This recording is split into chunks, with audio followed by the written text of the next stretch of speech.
السلام علیکم ورحمۃ اللہ وبرکاتہ۔ الحمدللہ وحدہ والصلاة والسلام علی من لا نبی بعدہ، اما بعد۔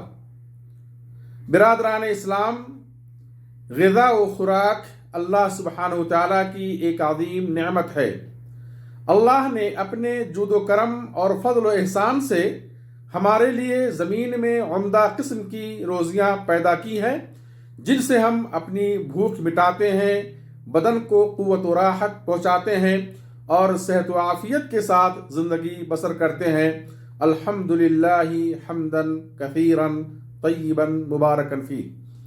شکر الہی کا تقاضا یہ ہے کہ کھیت کی پیداوار میں سے کچھ حصہ اللہ کی راہ میں خرچ کیا جائے، جیسا کہ اللہ کا حکم ہے، یا ایھا الذین آمنوا انفقوا من طیبات ما کسبتم ومما اخرجنا لکم من الارض، سورہ البقرہ آیت نمبر 267۔ کہ اے مومنو، اپنی پاکیزہ کمائی میں سے اور جو ہم نے تمہارے لیے زمین سے نکالا ہے اس میں سے کچھ خرچ کرو۔ چنانچہ اسلام کا حکم یہ ہے کہ زمین کی وہ پیداوار جو بطور خوراک اور غذا استعمال ہوتی ہے، ناپی جاتی ہے اور ذخیرہ اندوزی کے قابل ہوتی ہے، جیسے گیہوں، جو، کھجور، کشمش، چاول وغیرہ، اگر وہ نصاب یعنی ایک خاص مقدار تک پہنچ جائے تو اس میں فی الفور زکوٰۃ واجب ہو جائے گی۔ غلے میں زکوٰۃ نکالنے کے لیے ایک سال کا انتظار نہیں کیا جائے گا، جیسا کہ اللہ کا فرمان ہے، وَآتُوا حَقَّهُ يَوْمَ حَصَادِهِ، سورہ الانعام آیت نمبر 141۔ کٹائی کے دن ہی ان کا حق ادا کر دو۔ کتنی مقدار میں غلہ یا اناج پیدا ہو تو اس میں زکوٰۃ واجب ہوگی۔ اس سلسلے میں نبی کریم صلی اللہ علیہ وسلم کا فرمان ہے، لیس فیما دون خمسۃ اوسق صدقہ، متفق علیہ۔ 5 وسق سے کم میں زکوٰۃ نہیں ہے۔ ایک دوسری حدیث ہے، لیس فی حب ولا تمر صدقہ حتی یبلغ 5 اوسق، رواہ النسائی، کہ جب تک غلہ اور کھجور کی پیداوار 5 وسق تک نہ پہنچ جائے اس میں زکوٰۃ واجب نہ ہوگی۔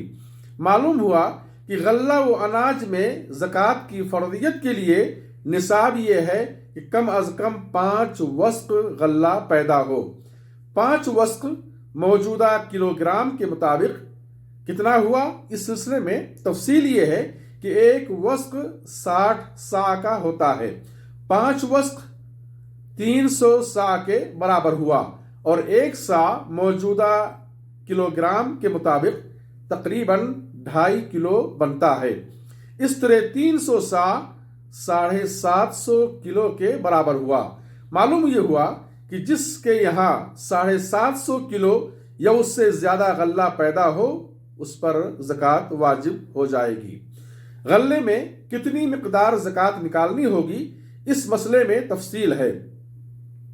اگر وہ غلہ آسمانی پانی یا چشمے وغیرہ سے سیراب ہو کر پیدا ہوا ہے تو پیداوار کا 10واں حصہ یعنی 10% غلہ بطور زکوٰۃ نکالنی ہوگی، اور اگر کنواں و مشین سے محنت کر کے یا پیسہ خرچ کر کے سینچائی کی گئی ہے تو پیداوار کا 20واں حصہ یعنی 5% غلہ بطور زکوٰۃ نکالنی ہوگی، جیسا کہ نبی صلی اللہ علیہ وسلم کا فرمان ہے، فیما سقط السماء والعیون او کان عثریا العشر وما سقی بالنضح نصف العشر، رواہ البخاری۔ جس کھیت کو آسمانی بارش یا چشمہ سیراب کرے یا زمین خود نم تھی تو اس کی کل پیداوار میں سے 10واں حصہ زکوٰۃ نکالنی ہوگی، یعنی 100 میں 10 کلو۔ اور جس کھیت کو کنواں یا نہر وغیرہ کے ذریعے سیراب کیا گیا ہے تو اس میں 20واں حصہ یعنی 100 میں 5 کلو زکوٰۃ نکالنی ہوگی۔ زمین کی وہ پیداوار جو ناپی نہیں جاتی یا ذخیرہ اندوزی کے قابل نہیں ہوتی، مثلا تربوز، انار، آم وغیرہ، تو ان میں زکوٰۃ واجب نہ ہوگی، خواہ وہ کتنی زیادہ مقدار میں کیوں نہ پیدا ہوا ہو۔ ہاں، اگر اس پیداوار کی تجارت کی جائے گی تو وہ تجارت کی حکم ہوگی، اور مال تجارت کی تفصیل کسی اور وقت انشاءاللہ بیان کی جائے گی۔ اگر کسی نے اپنی زمین یا اپنا کھیت کرائے پر دے دیا ہے تو زمین کی کھیتی کرنے والے پر زکوٰۃ واجب ہوگی، نہ کہ زمین کے مالک پر، جیسا کہ جمہور فقہا کی رائے ہے۔ اناج میں زکوٰۃ نکالنے کے لیے کھیتی کا خرچ نہیں نکالا جائے گا، بلکہ مکمل پیداوار میں سے سینچائی کی نوعیت کے مطابق 10واں یا 20واں حصہ زکوٰۃ نکالی جائے گی۔ اللہ ہمیں اسلام کے اس اہم رکن کو سمجھنے، سمجھانے اور اس پر عمل کرنے کی توفیق دے، آمین۔ وآخر دعوانا ان الحمد للہ رب العالمین، والصلاة والسلام علی نبینا محمد، والسلام علیکم ورحمۃ اللہ وبرکاتہ۔